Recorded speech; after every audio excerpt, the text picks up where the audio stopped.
Praise God, mga kapatid. Yan. Ako daw ay magpapari, sabi ni Elder. Sampulan natin, gusto nyo? Sampulan natin daw. Para maniwala, kasi baka walang maniwala eh. O. Ganito, sample. Alam nyo na sagot.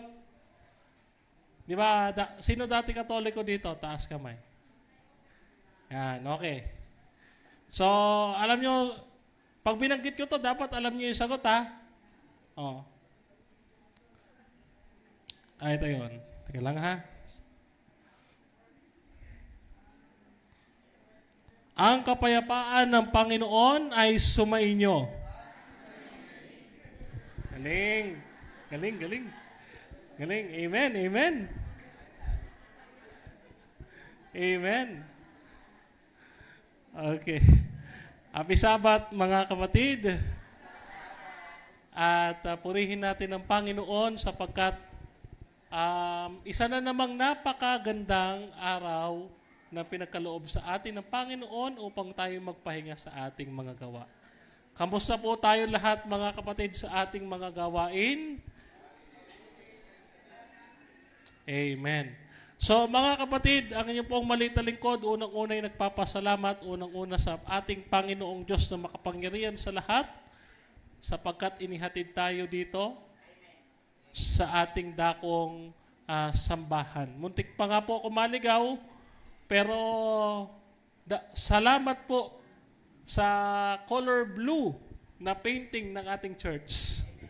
Yan. Doon lang po ako nagbase. Sabi ko, saan ba dito yung bahay na may kulay blue? hindi po ako nagkamali, mga kapatid. Nung nagpunta po ako ng Maguindanao, 900 meters ang layo, nilakad ko na lang. Yan. Sabi nila, saan ba? Upper o lower? Sabi ko, hindi ko alam yun eh. Upper o lower, yun.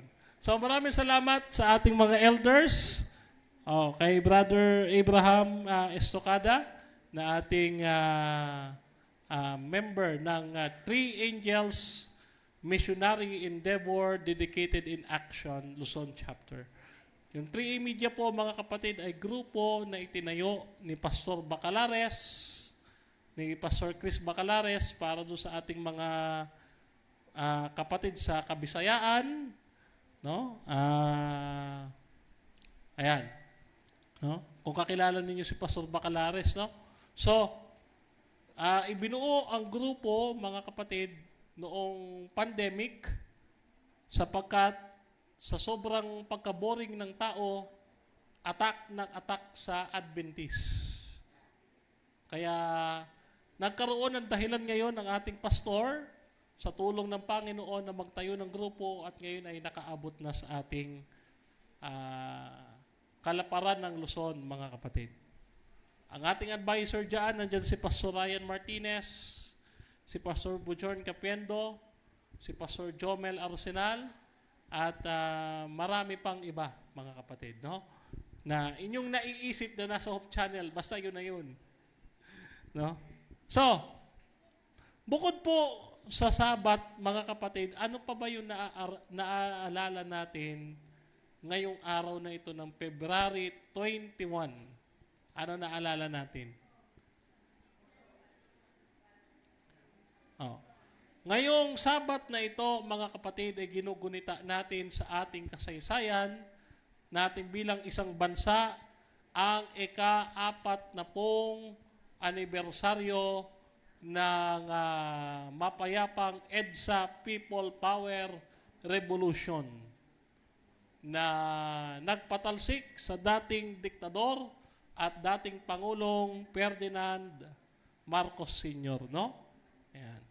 So, ano ba yung koneksyon nito sa ating pag-uusapan, no? Ang ating pag-uusapan ngayon ay tungkol sa kalayaan. True freedom in the Spirit. No, naalala ko, sabi ng nanay tatay ko, napakaganda sa panahon noong dekada 60 at 80. No, na napakaligtas at mapayapa ang buhay noong panahon. No? So, gustong-gusto ko sana bumalik doon, kaso wala tayong time machine.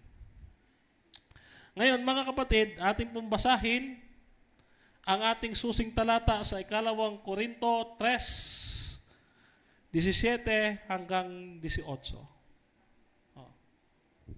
Ay, medyo seryoso na kayo, mga kapatid ha. Umpisa pa lang tayo.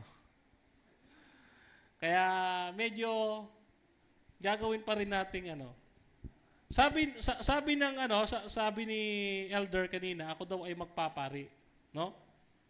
Ako daw ay magpapari. Sampulan ulit natin. Pagbasa mula sa sulat ni Apostol Pablo. Now the Lord is the Spirit, and where the Spirit of the Lord there is freedom. And we all who with unveiled faces contemplate the Lord's glory, and being transferred into His image with even increasing glory, which comes from the Lord, who is the Spirit. My brethren, this is the word of the Lord. Okay. So, mga kapatid, sa ating panahon, marami sa atin, alam natin na tayo'y nabubuhay sa mundong ito na iniisip natin, minsan, kaya nating gawin lahat ng bagay. Di ba? Katulad ko, mga kapatid, ngayon ako naghahabol nung aking i-review para sa licensures examination for teachers. Nung mga nakaraan kasi, ay hindi ako focus sa pagre-review. Ngayon ako naghahabol kasi naalala ko, March 15 pala ang examination. No? So, I felt that I have that freedom na, sige, malayo pa naman. Tsaka na tayo mag-review. Pero hindi pala ganon, mga kapatid, no? So, katulad ng ating buhay, there are dangers of living in freedom. Lahat ng masama, lahat ng sobra ay masama. So, without a relationship with Christ, ibig sabihin, mga kapatid, binigyan tayo ng kalayaan ng Panginoon na gawin ang lahat ng bagay, magkaroon ng trabaho, mag-aral, no? Idagdag nyo yung pagjojowa, no? Nawala ako niyan. Okay? Okay. At isa pa, dagdag pa natin yung pagbibusiness, no? At marami pang mga bagay. Hinayaan tayo ng Panginoon na gawin ang mga bagay na ito, subalit hindi tayo malaya, mga kapatid, sa pagkakaroon ng relasyon natin sa Diyos. Marami kasing mga bagay ang ating nakakalimutan at minsan iniisip natin at nasasabi nating busy tayo. So, sa ating panimula, mga kapatid, ako po yung magtatanong, kamusta po ang ating prayer life? No? Kaya po, ang inyo po maliit na lingkod, inaamin ko sa aking sarili at sa Panginoon at sa inyo, aking mga kapatid, na kaya isang malaking kapakinabangan sa akin ang magkaroon ng grupo gaya ng 3A Media, sapagkat minsan, dahil ako'y mag-isa na Adventist sa aming pamilya, nakakalimutan ko mag-devotional. Kaya meron kaming gabi-gabing mga pag-aaral ng salita ng ating Panginoon at nakakasama nga dyan at napakapalad si Brother Abraham, nakasama siya sa aming grupo, no? At kami nag-aaral lang salita ng ating Panginoon, no? So, hindi naman kumbaga kalugihan sa aking aminin, mga kapatid, ang aking pagkukulang. Kasi alam natin na ang Panginoon ang siyang magpupuno niyon sa atin. So, mga kapatid, sa ating buhay, we need the Holy Spirit. We need Jesus to live in us, to control us from within. Ano ba ang tunay na kalayaan, mga kapatid? Ito ba yung gagawin natin kung ano lang yung nais nating gawin? O gagawin natin yung nais ng Diyos na ating gawin para sa ating buhay? Kaya yung aking message kanina, mga kapatid ko, naaalala po ninyo, kanina lamang sa ating Sabbath School lesson. Nais natin, mga kapatid, na maalala nating lahat na ang buhay natin ay hindi sa atin. Ito ay buhay na hiram lamang natin sa Panginoon. Alam niyo, mga kapatid, ako po, isa po akong saksi dyan. Nung ako'y bata, ang sabi sa akin ng doktor at ng aking mga magulang, si Brother Denmar may congenital heart disease or CHD. Ano yon? May butas ang puso. Ilang taon na lang daw ang ibubuhay ko. Kaya sabi ng mga magulang ko, bagaman sila'y Katoliko, nanalangin sila sa simbahan. Nanalig sila sa Panginoon. Bagaman alam natin, mga kapatid, kung papaanong manalangin ang mga kaibayo natin sa pananampalataya at kinalakihan nating relihiyon, no? Pero ang inyong pong maliit na lingkod, magti 28 years nang nakatayo sa Panginoon.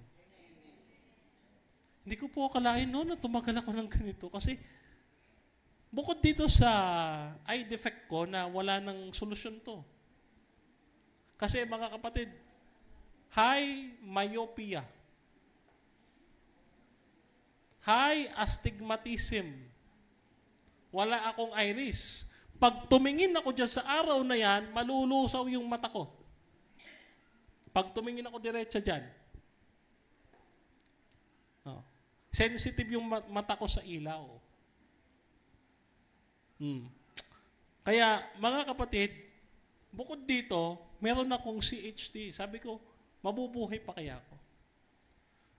Binigyan ako ng pagkakataon ng Diyos, mga kapatid, at sa taong ito, magbe-28 na ako. Ang sabi ko sa Panginoon, maraming salamat sa Kanya. Kaya sa lahat ng paglilingkod ko, mga kapatid, nalipad ako ng Cebu, nalipad ako ng Davao, ng Zamboanga, etc. Lahat pinupuntahan ko kung saan man, hindi ako tumatanggi pag iniimbita ko kasi alam kong gawain yun ng Panginoon. At lahat ng paglilingkod na yung mga kapatid, ang sabi ko sa Panginoon, Panginoon, patuloy kitang itataas kahit sa ang lupalop ng Pilipinas. Yung ginawa mo sa aking buhay, hindi ko malilimutan. No? So, hindi tayo mag-isa, mga kapatid, sa buhay na ito. Hiram nating buhay ito sa Panginoon. Kaya, kung ating iniisip na tayo'y nasusunod, hindi dapat tayo masunod. Kaya, ang ating pagtanggap sa Panginoon nung tayo magkaroon ng Holy Spirit, nung tinanggap natin ang Panginoon, nagkaroon tayo ng bagong kalooban. Ano yung kalooban na yan? Sabi dito sa Galatians chapter 5, verse 13 to 15, but the fruit of the Spirit is love, joy, peace, kindness, goodness, faithfulness, gentleness, and self-control, mga kapatid. So, nung tayo tumanggap sa ating Panginoon, tayo'y nagkaroon ng pagbabago sapagkat tayo ay ginagabayan ng Holy Spirit. Again, mga kapatid, let us ask ourselves, let us evaluate ourselves. Tinanggap ko na ba ang Holy Spirit? Atin pong pagbulayan, mga kapatid, yung nasa Acts chapter 19. May mga lalaking lumapit sa mga apostoles na nagpa-rebaptize. Bakit? Because they don't receive the Holy Spirit. At pag tayo'y naglalakad or namumuhay without the Holy Spirit, we are like a corpse in the church. Bakit? Tayo'y patay sa kasalanan. We are like corpse in the church. Nakaupo tayo dito, but we are spiritually dead. Nakakatakot. Kaya sabi ng Panginoon, doon sa iglesia ng Sardis, sabi niya, gisingin mo ang iyong ilawan. Bumalik ka sa iyong unang pag-ibig. Marami sa ating churches nowadays, mga kapatid, ang binabaliwala na ang sanctity of the Sabbath. How?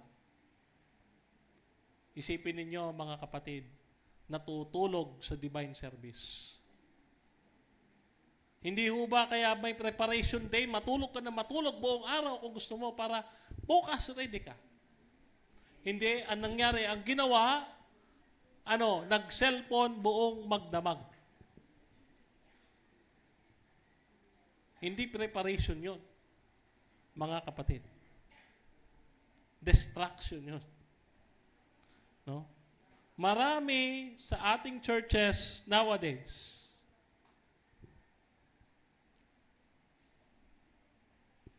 marami sa ating churches nowadays, mga kapatid, doing profanity during the Sabbath. How?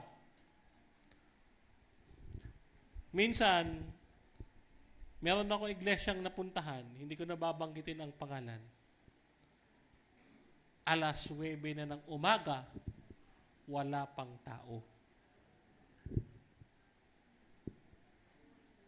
Ano ba yung Sabbath sa atin? Obligation or ito ay commitment natin sa Panginoon?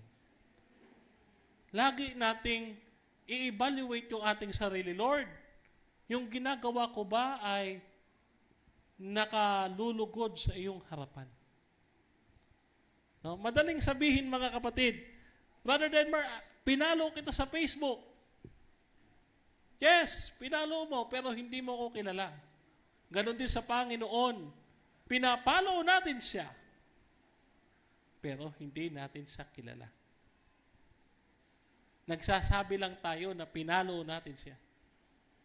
Marami, mga kapatid, ang nais sumunod, pero kakaunti ang nais makipagrelasyon sa Panginoon. Madaling sumunod, ang mahirap mag-commit. Parang sa relationship, mga kapatid, kahit sa heterosexual relationship, sa babae at sa lalaki, madaling sumunod sa asawa. Ang tanong, mahal mo ba? Sumusunod ka ba dahil mahal mo? O sumusunod ka dahil takot ka? Yun. So, ano ba talaga, mga kapatid? No? Number 2, the Holy Spirit lead us through precepts of the principle of the Scripture.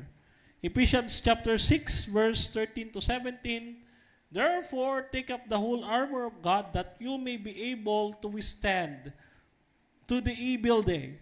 And having done all, to stand firm and take the helmet of salvation and the sword of the Spirit, which is the Word of God. Ito, mga kapatid, magtatanong po muli ako, kamusta na ang ating pagbabasa ng Biblia? O baka lagi na lang tayong nanonood ng reels sa TikTok? Mga kapatid,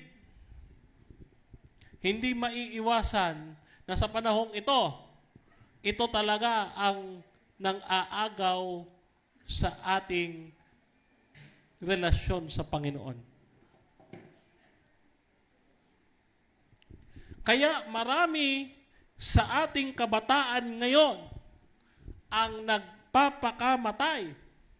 Bakit? Instead, maging depende sa Panginoon, dumidepende na sa ChatGPT. Napakalayo na ng relasyon sa Panginoon. Isipin ninyo, mga kapatid, ayaw niya na makipag-usap sa kaibigan niya, sa ChatGPT na lang magpapapayo. You see?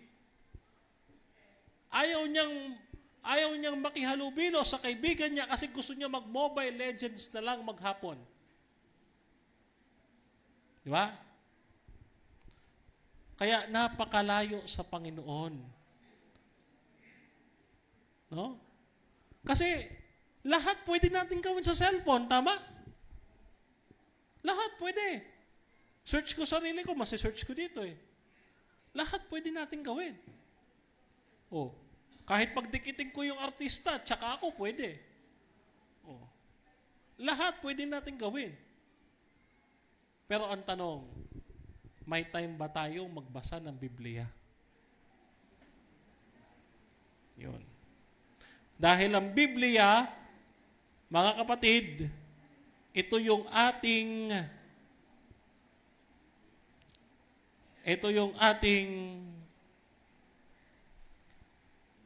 manual papunta sa langit. Alam niyo ibig sabihin ng Bible? Ano ang Bible? Basic instruction before leaving earth. Ibig sabihin, kung gusto nating umalis, lumaya sa magulo at nakaka-stress na buhay na ito at makasama ang Panginoon doon sa kanyang pangako, magbasa tayo ng Biblia. Ang sabi nga nung isang kilalang apologist, anong sabi niya?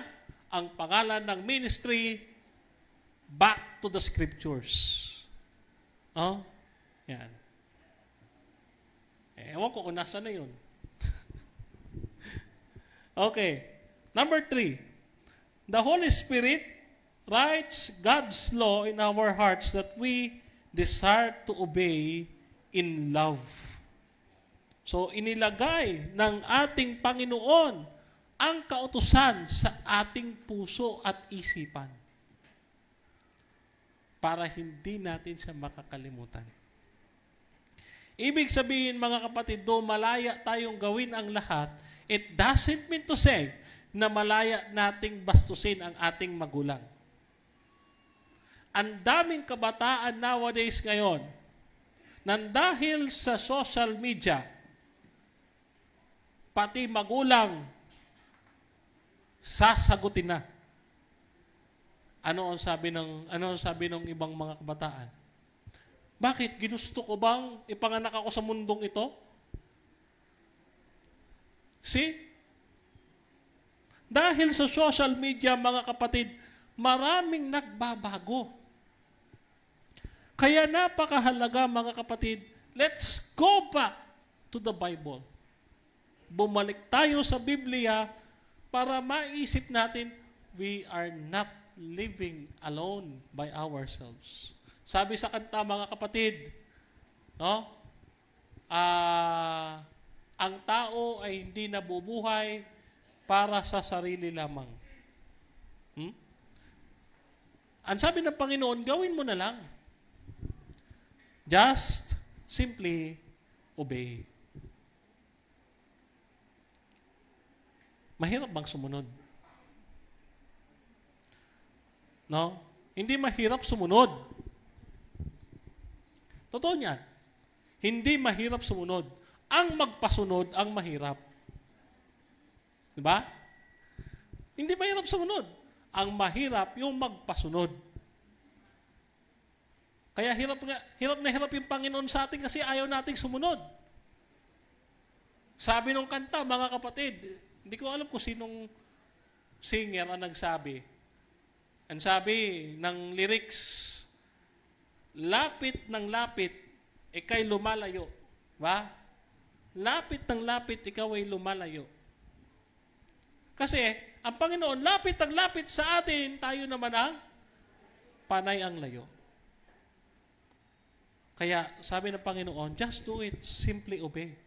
Sundin natin yung nais ng Panginoon. Hindi naman mahirap, it's not a burden, mga kapatid. So, ang sabi ng Diyos kay Samuel, does the Lord really want sacrifice and offerings? No. He doesn't want your sacrifice. He wants you to obey Him. Hindi kailangan ng Diyos ang tithes. Though iyan ay dapat sundin, pero hindi kailangan ng Diyos ng tithes. Ang kailangan ng Diyos ang sumunod tayo sa Kanya. Kasi, even magbigay tayo ng tithes, even magsimba tayo ng araw ng Sabat, kung ang ating buhay hindi naman nakakasunod sa kalooban ng Panginoon, all of those efforts are vain, mga kapatid. No?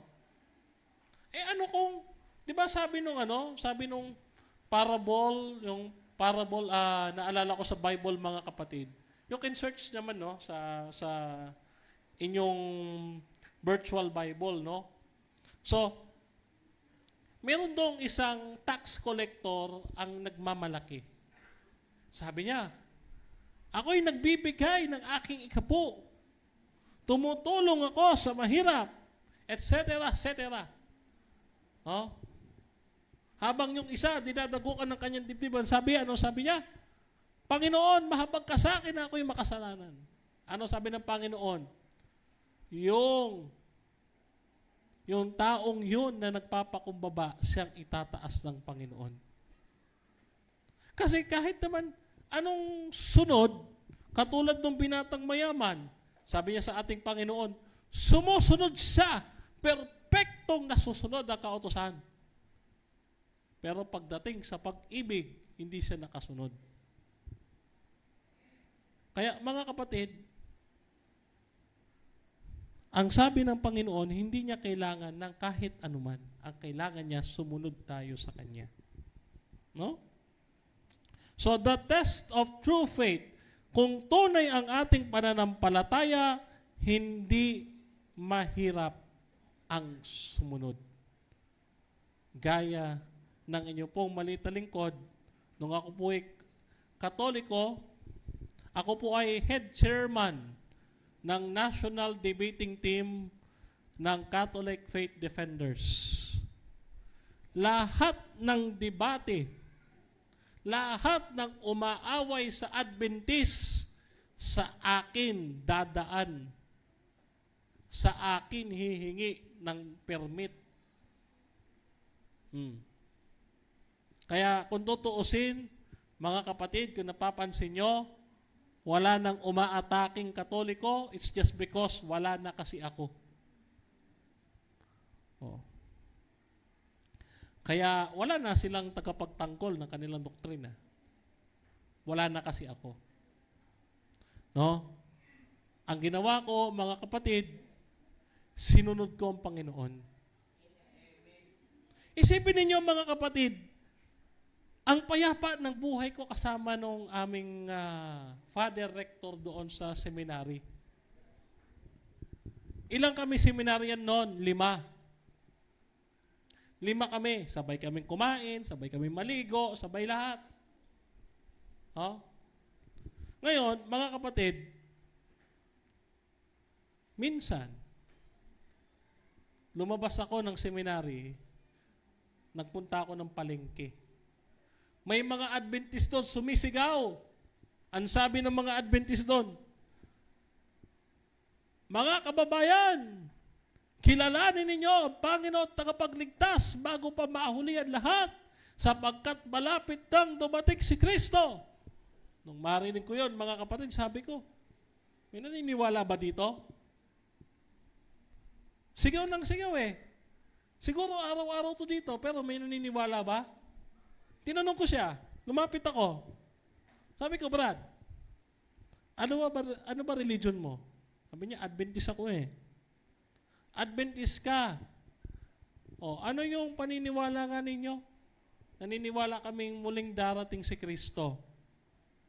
Sabi ko, totoo naman, darating si Kristo. O, kailan? Sabi niya, hindi niya raw alam eh. Hindi naman pinaalam doon ng Panginoon.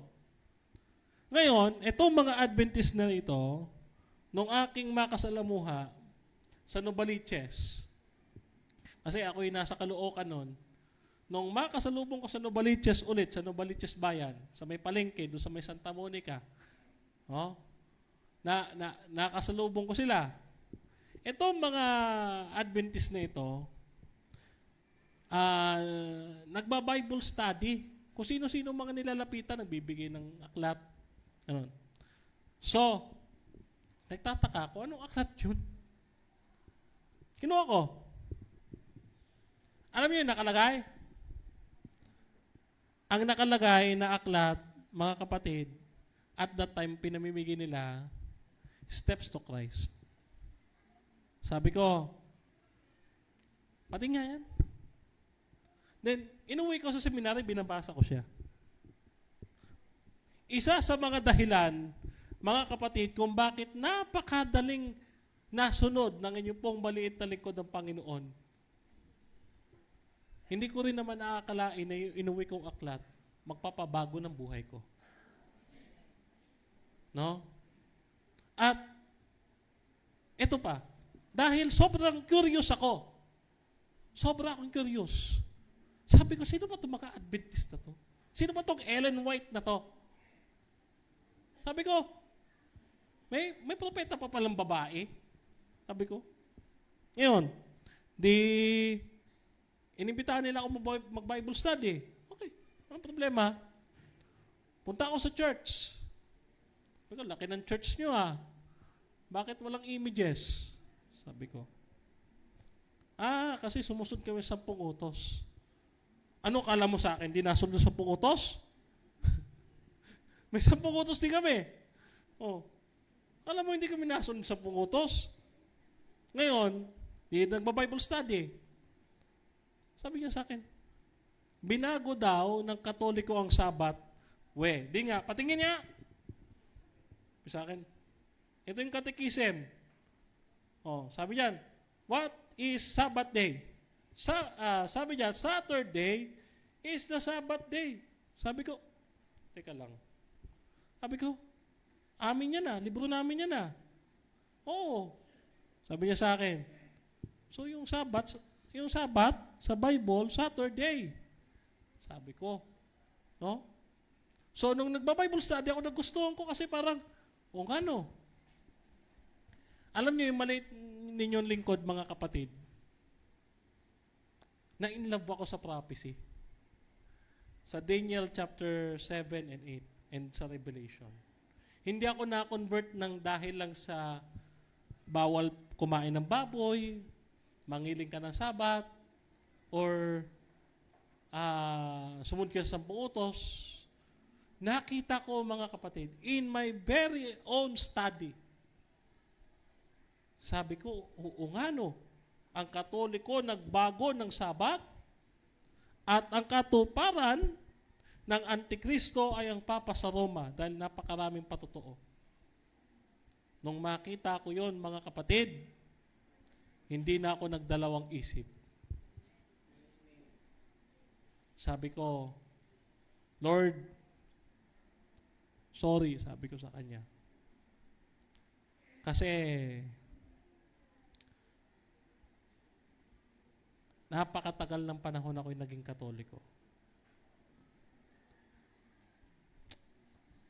Naiyak tuloy ako.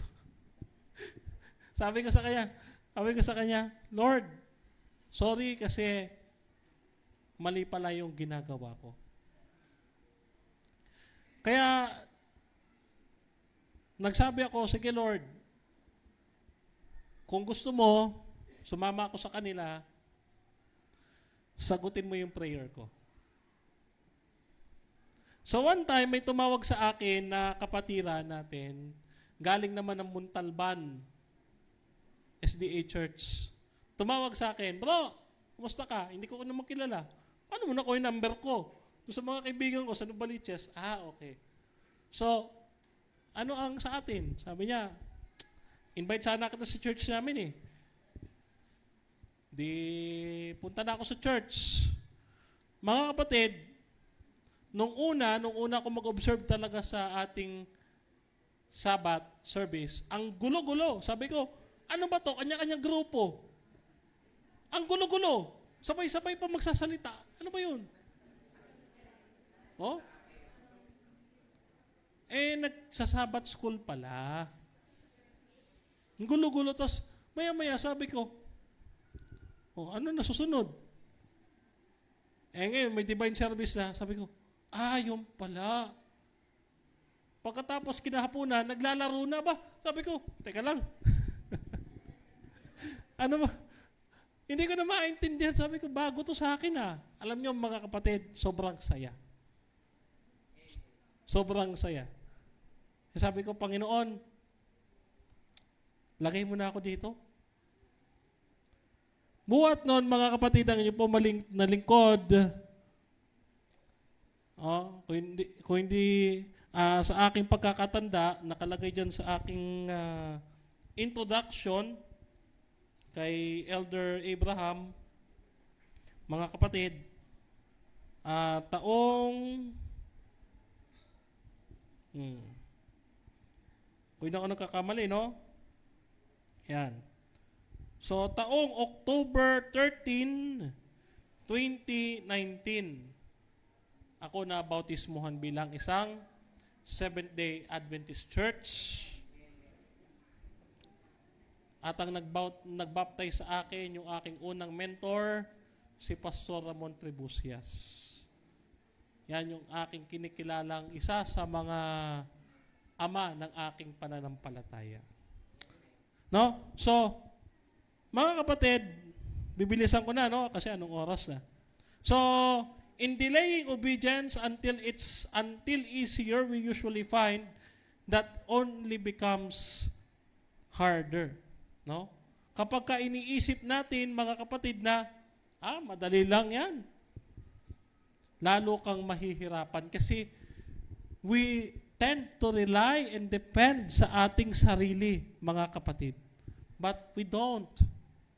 Kaya nga ako, mga kapatid, nung ako'y papalipat na sa Seventh-day Adventist, Lord, tulungan mo ko. Kasi gulong-gulo ang isip ko eh. Hindi ko pwedeng iwanan yung seminary na mahal ko, mga kapatid. Nandun yung vocation ko na magpapari ako, bigla kong iniwan para dito. Ganon ko kamahal ang Panginoon, mga kapatid. No? Kaya sabi ko, Panginoon, kung ito na yung tama, ilagay mo ko dito, please, Lord. No? So, standing for truth will not be always convenient. Kaya nung ako'y lumipat ng Adventist, ang daming kritisismo galing sa aking mga dating kasamahan ang tinanggap ko. Mga kapatid. Pero hindi po tayo na panghinaan ng loob. Kasi, mga kapatid, naniniwala ako, ito ang tunay na iglesia. Nandito sa ating kalagitnaan ang ating Panginoong Hesukristo at itong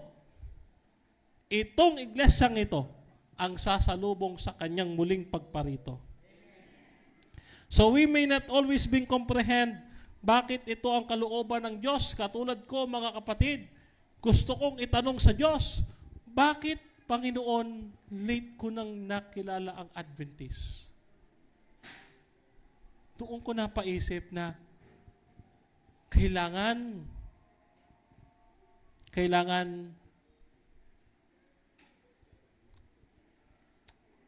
masaktan ka muna bago ka matuto. Yan. Bakit? Kasi mga kapatid, sa ating pagkatuto, kailangan muna nating matutong madapa. Kailangan muna natin, mga kapatid, bago tayo tumayo, nalaman natin muna kung ano yung mali bago ang tama.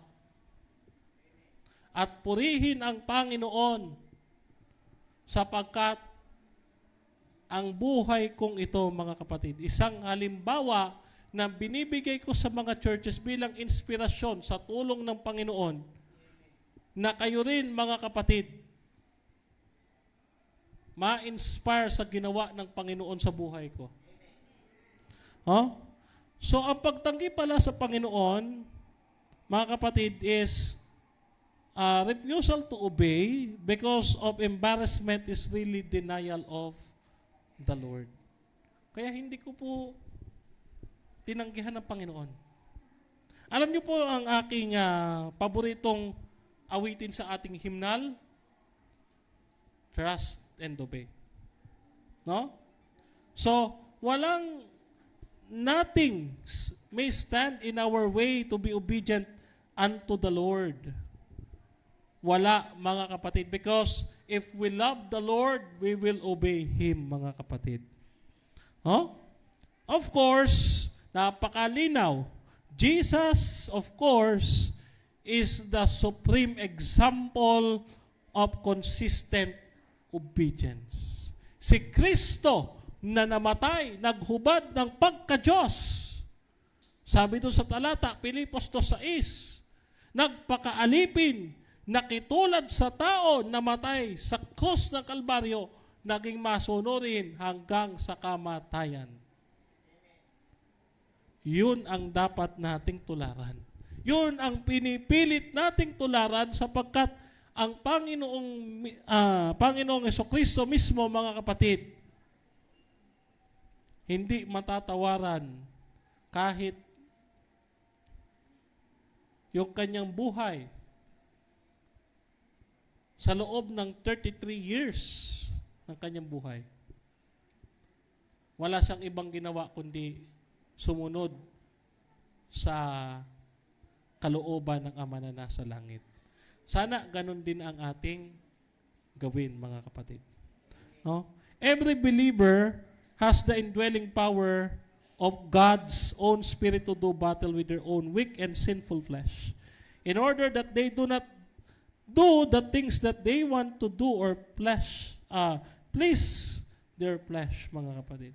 So, merong itinalaga ang Panginoon na kapangyarihan sa atin. Yun ang hihingi natin sa ating panalangin. Lord, help me. Kailangan kita. It doesn't mean na Adventist na tayo, nagkukuyakoy na lang tayo. It doesn't mean, mga kapatid, na elder na tayo, hindi na tayo lalapit sa Kanya. It means, mga kapatid, araw-araw, gaya sa ating relasyon sa ating kapwa-tao, mas lalo pa kaya ang ating Panginoon Kristo na siyang ating hanapin at piliin araw-araw na makasama sa ating buhay. No? So although the Christian life is a warfare, ay ito'y pakikipaglaban, it is warfare in which victory is always possible. The Holy Spirit was given to empower us and help us to live in freedom and obedience.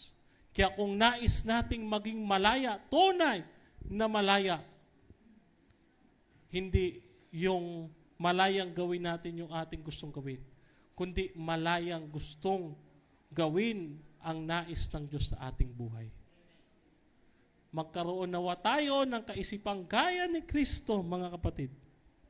Na sa buhay na ito, ito'y nasa gitna tayo ng labanan ng great controversy.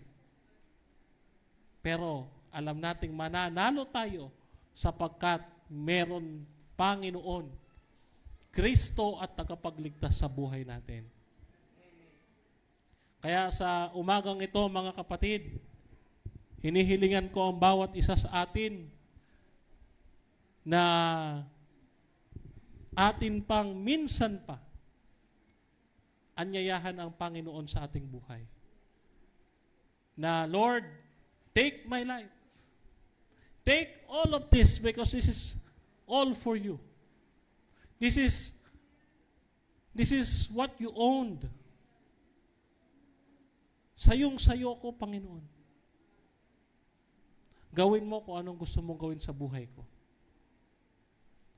No? Isuko natin ang ating sarili sa Panginoon, makikita natin, mga kapatid, giginhawa lahat ng araw ng ating mga buhay. So mga kapatid, ang inyong pong maliit na lingkod, ganito din ang ginawa. Isinuko ko ang aking sarili. Lord, iniwang ko yung dati kong pananampalataya.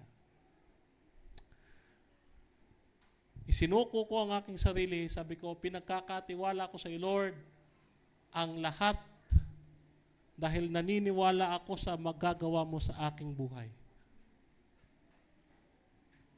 Kaya nandito ako sa inyong harapan, mga kapatid, ngayon, hinihikayat kayo ng ating Panginoon na ngayong umagang ito, tayo rin, pagkarinig ng kanyang salita ngayong umagang ito, ay sumuko na sa harapan ng Panginoon. Dahil hindi darating ang Panginoon kung kahit isa sa atin magmamatigas pa. Kaya muli, uulitin ko, mga kapatid, sumuko na tayo sa Panginoon. So muli po, mga kapatid, atin pong patuloy na sampalatayanan ang misteryo ng ating pananampalataya. Si Jesus ay namatay at si Jesus ay muling nabuhay at si Jesus ay muling babalik para iligtas tayong lahat, mga kapatid. No?